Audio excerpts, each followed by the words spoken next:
우리 계속해서 지난주부터 요한복음 말씀을 우리가 증거하고 있습니다. 1절을 보면 이렇게 시작합니다. 태초에 말씀이 계시니라. 이 말씀이 하나님과 함께 계셨으니 이 말씀은 곧 하나님이시라. 이 말씀을 로고스라고 말씀드렸죠. 로고스. 로고스는 당시 헬라 문화권에서 사용되었던 단어를 저자인 사도 요한이 취한 것입니다. 그들에게 말하는 로고스는 우주 만물을 통치하는 힘, 우주 만물을 질서를 주관하는 어떠한 힘을 로고스라고 말했어요. 그래서 구세주 메시아 그리스도는 유대인들에게는 그것이 이해가 됐지만, 개념이 이해가 됐지만, 헬라권에 살아가는 사람들에게 메시아 그리스도, 그 하나님을 가장 사도 요한에 적절하게 하나님을 표현할 단어가 무엇이 있을까라고 했을 때 로고스입니다. 로고스. 그들에게 예수님이 로고스야 하니까 그들이 그분이 우주 만물을 주관하시고 운행하는 힘, 원천, 모든 물질의 시작. 그런데 그 로고스인 예수님이 누구와 함께 하셨죠? 하나님과 태초는 뭐냐면 지상이 지음받기 전에, 천지 창조가 짓기 전에. 그것은 무엇이죠? 예수님은 지음받은 피조물이 아니라는 거예요. 조물주라는 사실이에요.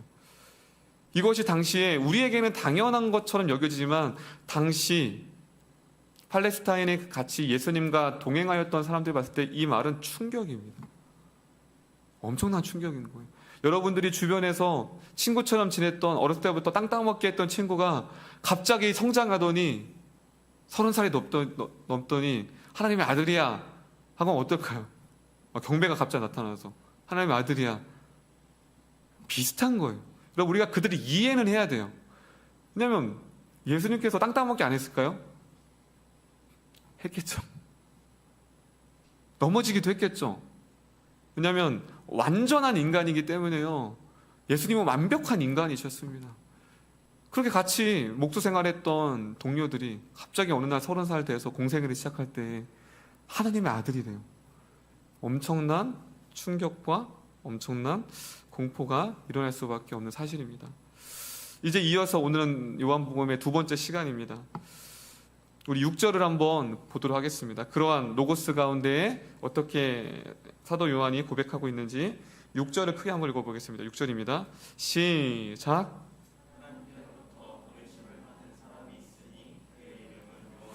자, 여기서 우리가 헷갈리지 말아야 될 텐데요. 요한복음의 저자가 누구죠? 1번 세례 요한, 2번 사도 요한. 하나, 둘, 셋. 네, 3번이요? 3번은 없어요. 네, 사도 요한입니다. 사도 요한. 그런데 요한복음에서 요한이 나온다는 건 세례 요한일까요? 자신을 가리키는 사도 요한일까요? 세례 요한일까요? 세례 요한입니다.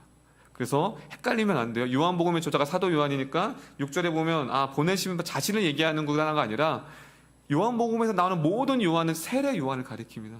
그럼 결국은 사도 요한인 요한이 지금 6절에 세례 요한을 언급하고 있어요. 그런데 세례 요한을 언급하는데 앞에 다 따라합니다. 하나님께로부터 보내심을 받은 사람. 여기서 보냄을 받다라는 헬라어 단어가 무슨 뜻이 있냐면요, 특별한 임무와 부여를 한 사람. 지금 세례 요한을 가리켜 특별한 임무와 의무가, 여러분 미션 임파 수업을 봤습니까? 보셨습니까? 저도 되게 좋아했는데, 결국 미션 임파서블이 무엇이죠? 어떤 특별한 임무를 부여받고 자기의 목숨을 다해서 막 들어가서 임무를 수행하는 거잖아요. 그렇죠? 불가능한 것을 수행하는 것. 마찬가지입니다. 오늘 지금 세례 요한을 가리켜 무엇이라고 말하냐면 보냄을 받은 자, 특별한 임무와 의무가 부여받았다는 사실입니다. 그렇다면 세례 요한이 특별히 받은 사명, 의무가 무엇일까요? 그것이 7절에 있습니다. 7절. 우리 7절 한번 크게 읽어보겠습니다. 7절입니다. 시작.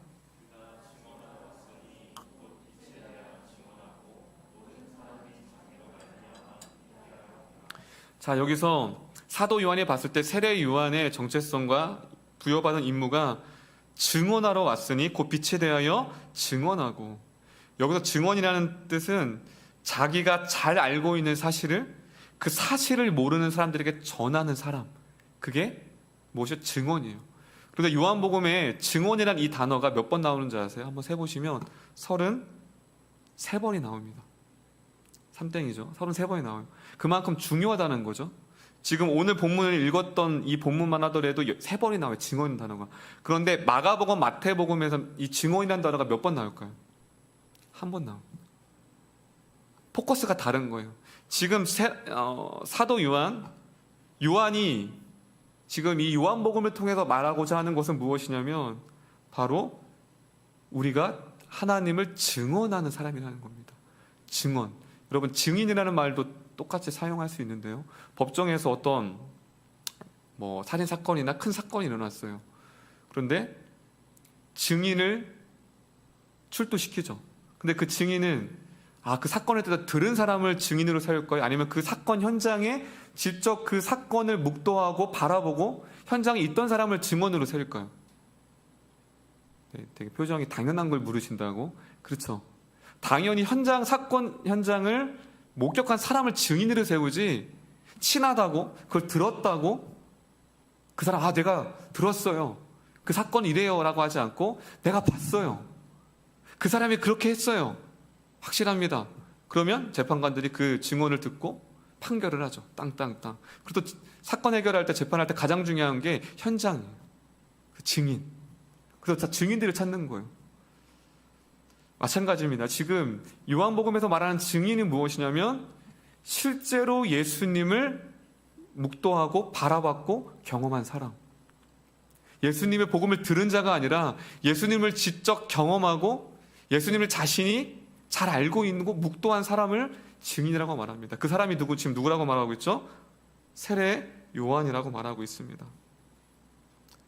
그렇게 세례 요한에 대해서 소개를 하고 사도 요한이 9절에 이렇게 얘기합니다. 9절입니다. 9절 크게 읽겠습니다. 시작.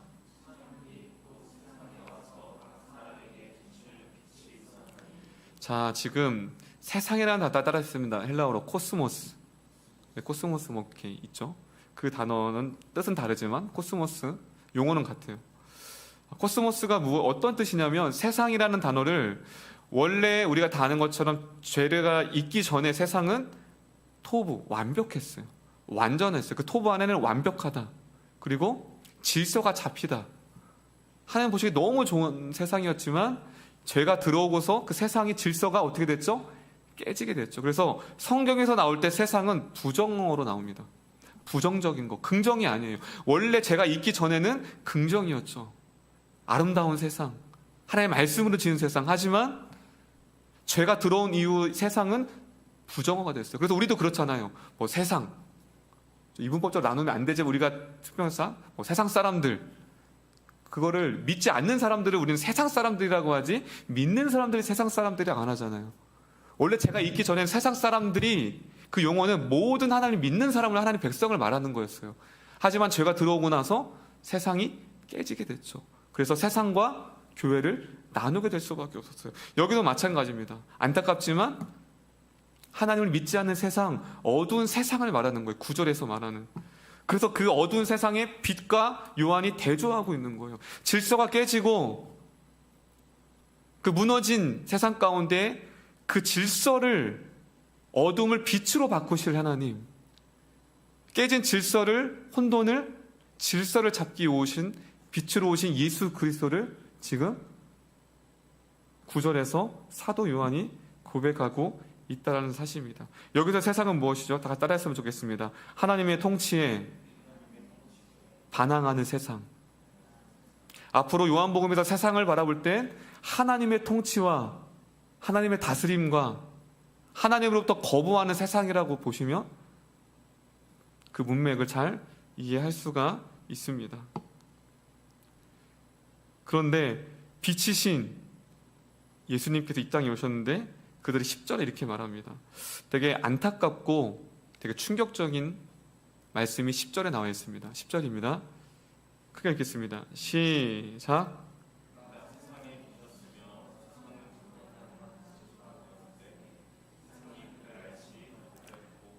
자, 지금 세상이 지금 10절에 3번이나 나옵니다. 세상에. 지금 그가 깨어진 세상에 오셨다라는 거예요. 여러분, 생각을 해보세요. 제가 예전에 장난감을 만들어 놨는데 내 친구가 그걸 부신 적이 있어요. 제가 한 2박 3일을 제가 만들기 별로 안 좋아하거든요. 그런데 작은 아버지가 주는 그때 막 건담이라고 이런 게 되게 유행했었어요. 건담 아세요? 세대가 좀 달라서 지금은 뭐 피규어도 있는데 그때 피규어가 이런 게 없죠. 건담을 막 하나하나 했는데 친구가 와서 부신 거예요. 제가 그때 이게 충동이 일어나고 사람을 이렇게 할 수 있겠구나. 내가 2박 3일 동안 진짜 너무 땀을 흘려서 건담을 만들어 놨는데 가운데 딱 모셔놨는데 그 친구가 부신 거예요. 여러분 같으면 우리 가영이 화 나요, 안 나요? 사랑이 많구나, 가영이. 저는 화가 나더라고요. 치밀어 오더라고요. 때렸어요. 울더라고요. 여러분도 마찬가지일 거예요. 여러분들이 집 청소를 열심히 깨끗하게 막 오랜만에 한 달에 한 번 방 청소를 했는데 더럽혀요. 막 흘려요. 어때요? 시원이? 네? 화나죠. 이렇게 하죠. 하물며 그런데 하나님이 그렇게 완벽하게 하나님의 사랑으로 말씀으로 지은 세상이 깨진 것을 바라보았을 때 마음이 어떠셨을까요? 그 세상을 두고 보도 못해 자신이 직접 창조주 하나님이 자기 만드신 세상으로 내려오기 시작하였습니다. 그런데 환영해야 되잖아요. 그렇죠? 그런데 10절 하반절에 무엇이라고 말하고 있죠? 다 따릅니다. 그를 알지 못하였고. 여기서 그를 알지 못하였고가 수동태일까요? 능동태일까요? 수동태로 알고 싶었는데 모른 걸까요? 아니면 모르기 위해서 모른 걸까요? 능동입니다. 알지 못하였고 하면 잘 가르쳤는데 못 알아들었어가 것처럼 뉘앙스가 보이지만 그렇지 않아요. 그들은 어둠 가운데 있었어요. 그래서 그 복음을 비치신 그 복음을 특별히 바리새인들, 서기관들, 율법학자들이 예수님의 빛을 거부했죠. 어둠 가운데 있기를 좋았기 때문에 비치신 예수님을 의도적으로 거부했습니다. 그리고 11절에 이렇게 나와 있습니다. 자기 땅에 오매 자기 백성이 영접하지 아니하였으나. 참 슬픈 장면입니다. 누구 땅이라고 말하죠? 지금 11절에요. 사도 요한이 자기 땅, 그리고 자기 백성. 어떻게 보면 자기의 소유물인 거예요. 마치 제가 저희 집에 갔는데 찬호와 찬미의 산송이가 저를 받아들이지 않는 거예요. 나가라는 거예요. 누구 집이에요? 아내 집이에요? 제 집이잖아요. 제 집. 제 집으로 갔는데 이놈들이 아빠를 내쫓는 거예요. 마찬가지. 그것보다 더하죠. 자기 땅이에요. 하나님이 만드신 땅이에요. 그리고 하나님의 소유물이에요. 하나님의 백성. 그런데 11절에 자기 땅에 자기가 왔어요. 소유권이 있는 거거든요. 내 거라는 건 내 소유권이 있는 거예요. 그런데 자기 땅, 자기 백성에게 지금 버림받았대. 지금 사도 요한이 상당히 아픈 현실을 대변하고 있습니다. 그를 알려고 하지도 않았고 그를 배척했고 그 예수님을 영접하지도 아니야. 영접이라는 단어는 헬라어 두 단어 합성된 겁니다. 따라합니다. 곁으로, 근처, 그러니까 가까이 두다라는 거죠. 그리고 두 번째 단어는 취하다. 무엇이죠? 영접하지 않았다는 건 뭐냐면 가까이 두기를 싫어했다라는 거예요. 그 두 단어가 합성한 거예요. 곁으로, 취하다. 그게 영접이라는 단어예요. 하나님으로부터 벗어나고 싶었어요. 하나님이 가까이 밀어냈어요. 여러분, 우리도 친한 친구가 있고 사랑하고 같이 가까이 하고 싶은데 막 밀어내는 친구가 있다고 생각해 보세요. 나도 그 공동체에 들어가고 싶고 나도 함께 어울리고 싶은데 자꾸 우리를 밀어내는 거예요. 그럼 그 마음이 어떨까요? 그 소외감과 허탈감. 예수님이 마찬가지예요. 밀어내는 거예요. 가까이 하지 않고 취하려고 하지 않는다. 곁에 두려고 하지 않는다. 예수님은 이 땅에 오셔서 사람을 고치시고 구원하기를 오셨건만 정작 그들은 예수님을 점점 밀어내기 시작했다라는 것입니다. 그래서 하나님을 영접하지도 않고 마음에 두지도 않고 그를 핍박하였다라는 것입니다. 그리고 더 14절에 인류 역사상 가장 충격적인 사건을 사도 요한이 고백하고 있습니다. 가장 충격적인 사건 14절입니다. 14절 1장 14절입니다. 크게 한번 읽어보겠습니다. 시작.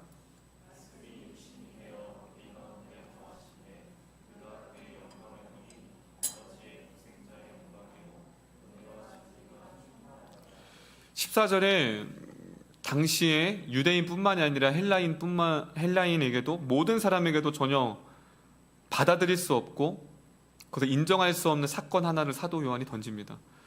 그 말씀, 그 하나님이죠. 예수님이 하나님이 무엇이 되었대요? 육신이 되었대요. 바로 지금 성육신 사건을 얘기합니다. 그걸 전문 조직신학 용어로 인카네이션이 나옵니다. 인카네이션, 낮아지심, 비하. 그 하나님께서 지금 창조주 하나님이 창조물로 지금 비하라고 말하거든요. 낮아지셨어요. 육신이 입으셨다고 말합니다. 그리고 우리 가운데 거하심에, 우리 거하심에 동그라미 치면 거하심이라는 뜻이 요한복음에 딱 한 번 등장하고 요한계시록에 딱 4번 등장하고 다른 단어는 안 쓰여져요. 그만큼 중요한 단어죠. 거하심에가 어떤 뜻이나 다 따라했으면 좋겠습니다. 장막을 치다, 텐트를 치다. 그럼 거하신다. 우리 가운데 거하심, 누구 가운데 거하심에? 우리 가운데 거하심에. 여러분, 거하심에가 원어 뜻이 무엇이라고 말씀드렸죠? 장막을 치다. 여러분, 장막하면 뭐가 떠오르죠? 장막. 구약. 네? 네, 전사님. 네? 그렇죠. 집이죠. 그렇죠. 구약을 이스라엘 백성들이, 맞아요. 우리 전사님 말씀하신 것처럼 집처럼 사용했는데 어디서 사용했을까요? 자, 괜찮아요. 수요일 날 강론이기 때문에 천천히. 구약, 모세. 그럼 좀씩 왔어요. 막 20곡에 갔네요. 구약, 모세, 광야. 다 왔어요? 그렇죠. 성막. 박수 3번 시작. 성막을 말하는 거예요. 성막. 여러분, 성막이 무엇이죠? 이스라엘 백성들이 이제 출애굽하고 광야를 40년을 생활하는데 하나님이 거할 처소가 필요했어요. 440년 동안 그들은 하나님을 임재를 경험하지 못했거든요. 그때 하나님께서 모세를 가리켜 성막을 지으라고 말합니다. 그래서 그 성막 안에 하나님의 임재의 상징인 거예요. 그게 장막이에요. 우리 한번 사진 한번 볼까요? 장막이 어떻게 생겼는지. 이게 광야에서 자, 익숙치 않아서 일기예보도 아니고 이렇게 잘 나와요? 네. 요게 이거 안 보이네요. 짚어야 되는데. 자, 그게 안 되네요. 요게 성막인데 우리 그 다음 거 한번 보여줘. 조금 더 디테일하게 바꿔주세요. 자, 이것이 무엇이냐면 지금 봐야 되는데 그 성막 안에 있고 저 안에 보면 성소와 지성소가 있어요. 보이세요? 성소와 지성소. 이게 더 잘 보이네요. 자, 동쪽과 북쪽이 있고 저기에 보면 번제단이 있죠. 번제단이 뭐냐면 거기 짐승을 그 위에 태워서 조각을 내는 거예요. 번제단에서. 거기서 제사장들이 그 동물들이 양쪽에 있는데 저 안에 성소와 지성소. 그 다음 장면 보여주세요. 나중에 이 성막에 대해서는 따로 특강을 한번 드릴게요. 상당히 되게 은혜롭거든요. 이게 성막이에요. 아까 지성소, 성소 그 가운데 있는 거, 그렇죠? 휘장이 있죠. 휘장에 들어가면 떡상과 등장대와 분향대가 여기가 성소예요. 그리고 그 지성소 안에 뭐가 있죠? 지성소 안에 언약궤가 있죠. 지성소는 대제사장도 1년에 한 번밖에 못 들어가요. 엄청난 거죠. 그런데 왜 갑자기 이 사도 요한은 이 거하심에 왜 구약의 장막을 얘기했을까요? 장막. 성소와 지성소는 무엇이죠? 거기서 짐승을 잡고 죄를 전가시켜서 죄인은 하나님께 나아갈 수 없기 때문에 성소 안에서 죄를 전가시키고 그 번제물을 하나님께 드려요. 그러면 그걸로 인해서 우리 죄인들이 하나님의 임재로 나아간다는 상징이에요. 유일하게 하나님을 만날 수 있는 통로가 바로 장막이었어요. 그런데 왜 지금 사도 요한은 왜 예수님을 왜 장막을 단어를 이곳에서 사용했을까요? 이젠 더 이상 우리는 장막 안에서 짐승을 잡지 않아도 되었습니다. 할렐루야. 무엇 때문이죠? 그 예수 그리스도가 친히 장막이 되셔서 우리 가운데 오신 거예요. 우리가 주님께 나아갈 수 없기 때문에 그 말씀이신 예수 그리스도께서 이 땅에 오셔서 십자가의 죽으심을 통하여서 성소와 지성소의 가로막는 휘장이 십자가로 말미암아 어떻게 찢어졌죠. 그것은 무엇이죠? 휘장 안에 아무도 못 들어가요. 그런데 예수 그리스도의 십자가의 죽으심을 통하여 휘장이 찢어지고 이제 예수 그리스도를 믿는 믿음으로 말미암아 그 누구나 죄인들이 아버지 앞에 나갈 수 있다라는 사실입니다. 할렐루야. 사도 요한은 정확히 말하고 있어요. 예수님이 왜 이 땅에 오신 이유, 그래서 이걸 가리켜서 임마누엘이라고 합니다. 임마누엘. 여러분 상상해 보십시오. 구약 백성에게 이 하나님 우리와 함께 하신다, 임재하신다, 상상할 수가 없는 거예요. 그들은 하나님을 가까이 할 수 없는 거예요. 그런데 신약에 와서 예수님의 죽으심을 통하여서 그 하나님이 우리 가운데 거하심에, 함께 하심에, 임재하심에, 사도 요한이 그 놀라운 사건을 지금 거하심이라는 단어를 통하여서 예수님이 이 땅에 오신 목적과 이유를 정확하게 당시 사람들에게 증거하고 있다라는 사실입니다. 그래서 루이스라는 학자는 이렇게 말합니다. 이 14절을 가리켜서 웅대한 기적이다. 인류 역사상 그 어떠한 사건보다 더 놀랍고 경이로운 사건이 창조주이신 예수님이 인간의 육신이 되어 우리 가운데, 죄인의 몸 가운데에 거하신다는 이 사건이 가장 웅대한 사건이다. 그리고 세이어즈라는 사람은 이렇게 말합니다. 태초부터 지금까지 일어난 일 중에서 예수님이 이 땅에 오신 것이야말로 가장 위대한 사건이다. 이 위대한 사건을 만약 우리가 구약시대에 살았더라면 하나님의 임재를 느끼지 못했을 거예요. 이렇게 마음껏 하나님 앞에 예배하며 찬양할 수 없었을 거예요. 그런데 예수 그리스도의 이 땅에 육신을 입으심을 통하여 십자가의 죽으심을 통하여서 죄인된 우리가 언제든지 하나님을 찬양하고 묵상하며 하나님의 임재를 경험할 수 있게 되었다라는 사실입니다. 할렐루야. 그런데 문제는 저희는 어렸을 때부터 이 교리를 잘 들어서 이해하고 받아들이지만 당시에 유대인뿐만이 아니라 헬라권에 있는 사람들이 이것을 어떻게 받아들였을까요? 당시에 지난주에 제가 당시 시대 가운데 영지주의자가 가장 큰 세력을 얻었다고 말씀드렸어요. 영지주의자가 무엇이죠? 영지주의자. 세상의 물질은 다 악한 거예요. 영적인 세계만 무엇이죠? 선한 거예요. 그 개념이 있었기 때문에 창조주 하나님이 죄인된 육신을 입고 이 땅에 오셨다? 받아들일 수가 없는 거예요. 이 교리가 어떻게 그 거룩하신 조물주이신 그 창조주 하나님이 이 죄악된 인간의 육신의 몸을 입을 수 있는가? 배척당했죠. 그래서 당시에 초대교회를 힘들게 하고 당시에 믿음을 흔들었던 주장을 했던 사람이 누구냐면 가연설 주장을 했던 사람들입니다. 다 같이 따라했습니다. 가연설이 무엇이냐면 예수님이 가짜의 몸을 입고 오셨다는 거예요. 너희가 봤을 때는 그냥 인간의 형태만 있지 진짜 완벽한 인간이 아니라는 거예요. 그게 가연설주의자였어요. 상당히 설득력이 있었어요.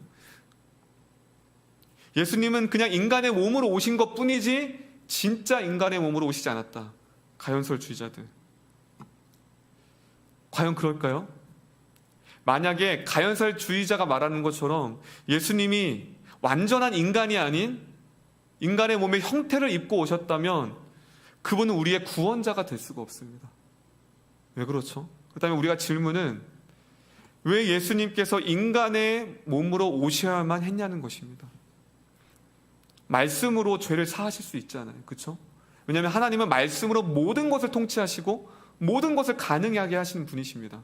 말씀으로 우주 만물을 창조하신 그 하나님이 말씀으로 내가 너의 죄를 사하노라. 내가 너의 죄를 사한다. 내가 너를 용서한다라고 하면 그 죄가 용서받을까요? 용서받지 못할까요? 용서받죠.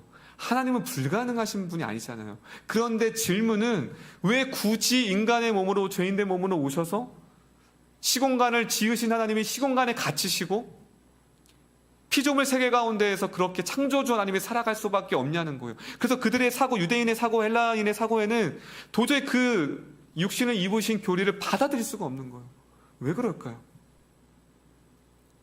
그것은 하나님이 이 땅을 다스리는 원리에 있습니다.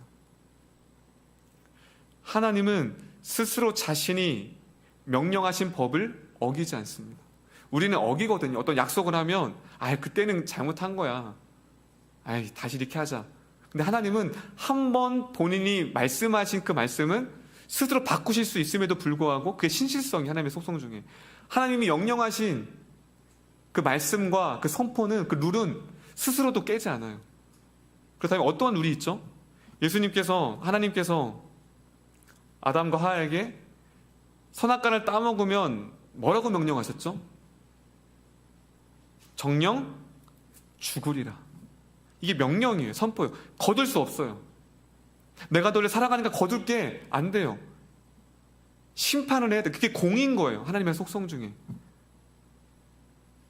그런데 하나님의 속성 중에 또 무엇이 있죠? 사랑이 있죠. 아담과 하와를 그냥 공의, 행한 대로 갚아서 심판했다면 공의를 이루지만 무엇이 없죠? 사랑이 부딪히는 거예요. 그래서 하나님의 지혜가 무엇이냐면 이 공의와 이 사랑을 연결할 수 있는 것이 무엇일까?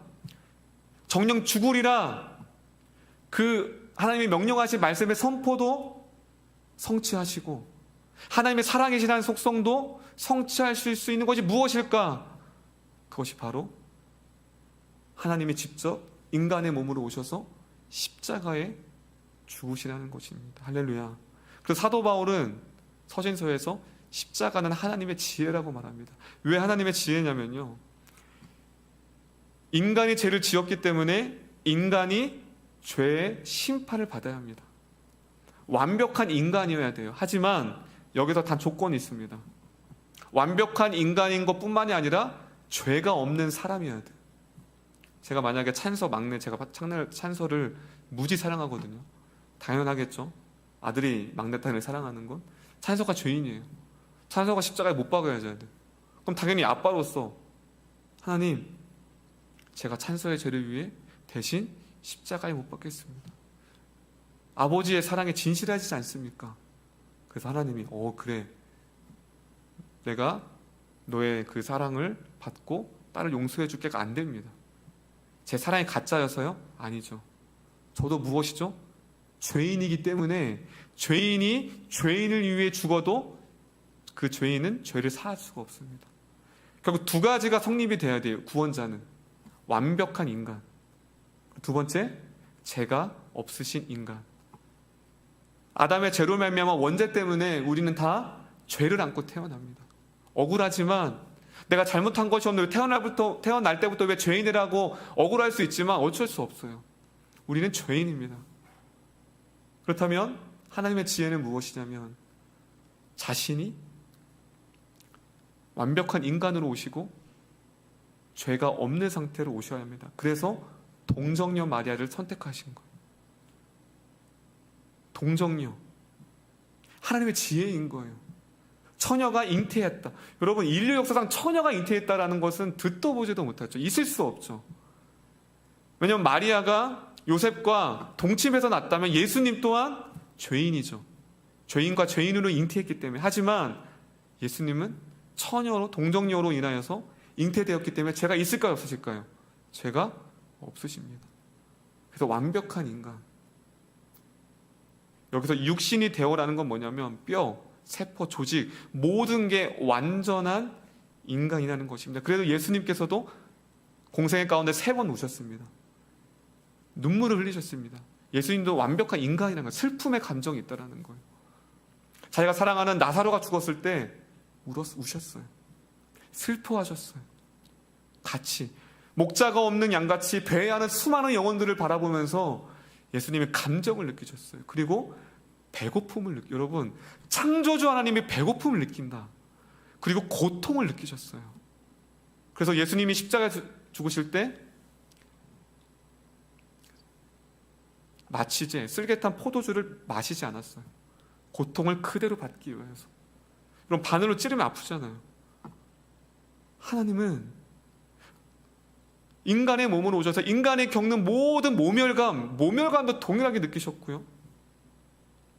억울함, 인간이 우리가 느낄 수 있는 모든 감정을 다 그거를 감당하기로 작정하셨다는 사실입니다.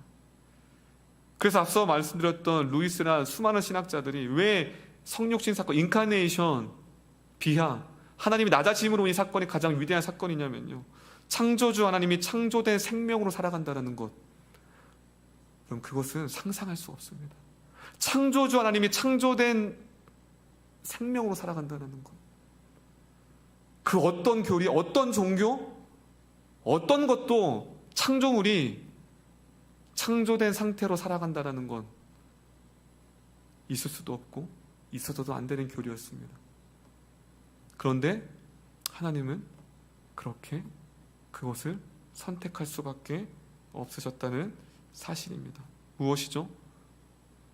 예수님이 성육지리로 왔다라는 건 우리가 구원받을 죄인이라는 사실입니다. 할렐루야. 그것이 하나님을 그 보좌에서 끌어내릴 정도로 우리가 죄인이라는 거예요. 하나님의 보좌를 버릴 수밖에 없을 정도로, 하나님을 끌어내릴 정도로 우리가 사악한 죄인이라는 것. 그리고 예수님이 이 땅에 오셨다는 건 예수 그리스도만이 우리의 대속물이 되시고 우리의 죄를 유일하게 사하실 수 있다는 사실입니다. 할렐루야. 그래서 사도 바울이 말하죠. 천하 만민 중에 구원받을 이름은 예수 그리스도밖에 없도다. 할렐루야. 세례 요한은 그 하나님을 증거하는 자였습니다.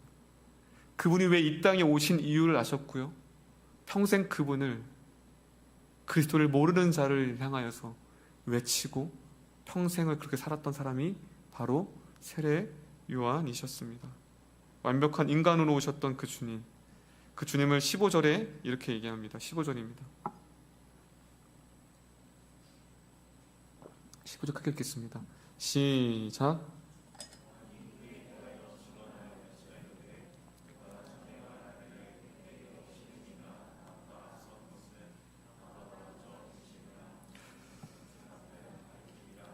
여러분 15절에 외쳐 이르되, 제가 말씀을 준비하면서 이 세례 요한의 외침이 느껴져요. 왜냐하면 앞절에 뭐라고 말씀하셨죠? 그가 하늘의 모든 보좌를 버리고 이 세상을 구원하러 오셨는데 모두가 그를 알기를 싫어했대요. 그를 외면했대요. 그를 비방했대요. 여러분 어떨까요? 하나님의 사랑, 하나님을 거부하는 너희들을 위해 그 독생자 예수 그리스도 이 땅에 오셨건만 그를 거부하였던 그들을 향하여서 무엇이라고 말하죠? 외쳐 이르되. 거기에 피 끊는 외침이 있었을 거예요. 얘들아, 하나님이 너희를 얼마나 사랑하시는지 아니? 하나님이 이 땅에 오신 이유를 뭔지 아니? 얼마나 그 마음에 사무침과 그 마음에 간절함이 있어. 외쳐 이르되. 그 세례 요한은 평생 짧은 인생을 살았지만 평생 그 주님을 외치고 광야에서 홀로 그렇게 살았던 사람이 바로 세례 요한이었다라는 사실입니다. 오늘 말씀의 제목이 무엇이죠?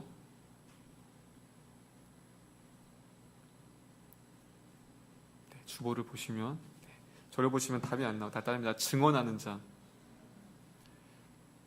제가 왜 이 말씀을 이 제목으로 하고 이 설교를 준비했냐면요, 결국 우리를 예수 믿게 한 이유가 무엇일까요? 그저 평안함을 얻기 위해서, 어떤 문제 해결을 위해서, 어떤 힘들 때 뭔가 찾을 어떤 구속주가 필요해서? 아니잖아요. 왜 우리를 구원하죠? 구원이 목적이라면 우리는 지금 빨리 죽어야죠. 왜냐하면 구원이 목적이라면 죽어야 천국 가잖아요. 그래서 구원의 이 의미를 잘 알아야 돼요. 구원은 천국 가는 게, 이미 천국은 이미 정해진 거예요. 그거는 구원이 천국이 아니죠. 무엇이죠? 이 땅에서 세례 요한처럼 내가 알고 있는, 내가 경험하는 그 하나님을, 그리스도를 알지 못하는 자에게 증언하는 것이 바로 저와 여러분을 택하신 은혜인 줄 믿습니다. 할렐루야. 우리 뒤에 좀 실명은 얘기 안 할게요. 최존사님 분이라는 분이 계세요. 최존사님 분. 제가 안지는 그렇게 오래되지 않았지만 참 그분을 뵐 때마다 같이 어디를 막 가고 하잖아요. 그러면 갈 때마다 교회 얘기를 하세요. 저도 목사지만 잘 안 하거든요. 그러니까 해요. 뭐 안 한다는 건 아니고 기회를 엿보죠. 근데 그분은 가는 곳마다 예수님 전해요. 교회 오세요. 그게 몸에 뵌 거예요. 왜 그럴까요? 때로는 핍박도 당하셨겠죠. 조롱도 당하셨겠죠. 그런데 왜 갈 때마다 예수님을 증거할까요? 그게 평생 그분은 그것을 사명으로 여겼기 때문에 그런 것 같아요. 아마 남은 여생도 평생 그렇게 걸어갈 힘이 계시다면, 서 있을 힘과 말할 수 있는 힘이 있다면 아마 그분은 아마 누워 계셔도 외치실 것 같은데 그렇게 전하실 거예요. 마찬가지입니다. 여러분은 이번 한 주 동안 무엇을 증언하면서 살아셨습니까? 예수님을 몇 번이라도 그 하나님을 증거하는 삶을 사셨습니까?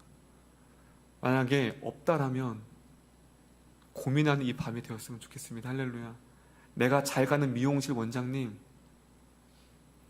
내가 잘 가는 슈퍼, 나를 잘하는 카페에 알바생들이 있다면 나중에 그들이 지옥 갔을 때 거지 나사로와 그 얘기 알잖아요. 그렇죠? 천국 갔어요. 그런데 제 머리를 여러분의 머리를 담당했던 원장님이 지옥에서 유경이가 천국 간 걸 봤을 때 어떤 마음이 들까요? 아니, 더 가깝게 얘기를 한다면 여러분의 사랑하는 부모님은 복음을 듣지 못해 지옥에 계시고 천국 간 여러분들을 보았을 때 어떤 마음이 들까요? 그리고 지옥에 있는 여러분들이 아는 지인과 사랑하는 사람들을 보았을 때 어떤 마음이 들까요? 내가 왜 그 주님을 증언하지 못했지? 왜 그 주님을 증거하지 못했지? 한탄하겠죠. 그리고 여러분의 증언을 받지 못해 지옥에 간 친구들은 배신감이 느끼겠죠. 저도 가끔 제가 베라를 좋아하거든요. 베스킨 라빈스. 근데 가끔 아이들이 다 먹고 자기들과 맛있게 먹고 통만 있을 때가 있어요. 냉장고에, 그걸 버리지 왜 냉장고에 넣어놔요, 그거를? 그때 그 배신감. 자기들끼리만 맛있는 걸 먹은 것만 생각만 해도 상상해 가요. 자기들끼리 맛있다 하면서. 그래도 배신감이 들고 억울함이 드는데 그 구원, 우리만 누리고 너만 누리고 있었구나. 너만 그 하나님, 구원자 하나님을 누리면서 살아왔구나. 얼마나 그 마음의 배신감과 얼마나 많은 억울함이 들까요? 아마 세례 요한은 그 억울함을 느끼지 않기 위해 평생을 눈만 열었다 하면 복음을 전할 사람을 찾아다녔고, 입만 열면 예수 그 그리스도를 증거했던 사람이었습니다. 할렐루야. 그렇다면 우리도 마찬가지입니다. 보냄받은 자, 다 따라합니다. 우리들은 이 세상을 향하여 보냄받은 자입니다. 할렐루야. 이게 우리의 사명인 거예요. 이것을 향해 걸어가는 거예요. 바로 요한복음을 계속 살필 때 우리에게 이 땅의 지상의 명령, 사명, 평생 그 주님을 증거하며 나아가는 우리 모든 이름교회 성도님들이 되셨으면 좋겠습니다. 마지막 18절입니다. 18절 시작.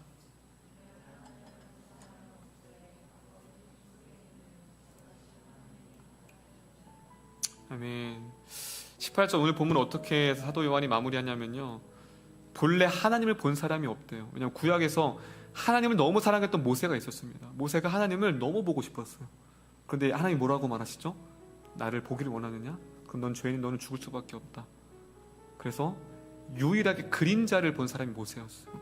하나님을 그림자만 본, 하나님의 실체를 못 봤어요. 그런데 당시에 수많은 사람들이 14절에 보면 그의 영광을 보니 14절에 나오는 거예요. 본래 아무도 하나님을 보지 못했는데 자신을 나타내셨어요. 왜요? 피조물로 입으셔서 그들에게 영광으로 나타나셨습니다. 우리도 보았어요. 육신의 눈으로는 못 봤죠. 하지만 여러분 안에 그 성령님이 계십니다. 할렐루야. 여러분 안에 예수 그리스도가 계십니다. 할렐루야. 여러분 안에 창조주 아버지가 계십니다. 할렐루야. 이게 하나님의 임재인 거예요. 여러분, 우리보다 더 복받은 사람이 어디 있을까요? 우리는 늘 그 주님을 모시고 있어요.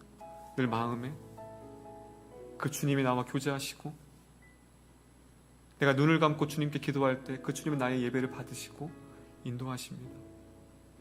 우리는 하나님을 증인이에요. 선생님 저는 하나님 못 봤는데요. 아니에요. 성령을 받았잖아요. 할렐루야. 평생 증인이에요. 그러면 어떻게 될까요? 증인이라는 단어, 증언이라는 단어에 무엇이 있다고 했죠? 정확한 사실을 알고 있는 사람이 사실을 모르는 사람. 그렇다면 우리의 평생 남은 사명은 그 하나님을 알아가는 거예요. 할렐루야. 알아야지 전하죠. 여러분, 누군가가 믿지 않는 사람이 와서, 믿지 않는 가족이 와서 너가 믿는 예수님 하나님에 대해서 좀 나한테 전해줘봐, 얘기할 수 있어야 돼요. 하나님은 이렇고요, 예수님이 이렇고요, 하나님이 이런 분이에요. 아는 만큼 전할 수 있습니다. 사랑하는 만큼 알게 됩니다. 아는 만큼 행동하게 됩니다. 할렐루야. 이게 이어지는 거예요. 왜 행동하지 않죠? 하나님을 사랑하지 않기 때문에 그래요. 왜 사랑하지 않죠? 하나님을 알지 않기 때문에 그래요. 하나님을 안다면 사랑할 수밖에 없고요, 사랑한다면 행동할 수밖에 없습니다. 이것이 성경적인 원리예요. 그래서 앞으로 우리 이룸교회는 그 하나님을 더 알아갈 거예요. 할렐루야. 말씀을 통해 뿐만이 아니라 성경 공부를 통해서, 구약학교와 신학교를 통해서 말씀을 깊이 파는 거예요. 하나님 이런 분이었구나. 그 여러분들이 당당하게 세상을 향하여서 내가 아는 하나님, 내가 경험한 그 하나님을 마음껏 사도 요한처럼, 세례 요한처럼 증언하며 나아가는 우리 모두가 되었으면 좋겠습니다. 옆 사람에게, 당신은 보냄받은 자입니다. 당신은 증언하는 자입니다. 할렐루야. 아멘. 이 시간 말씀 기억하며 기도했습니다.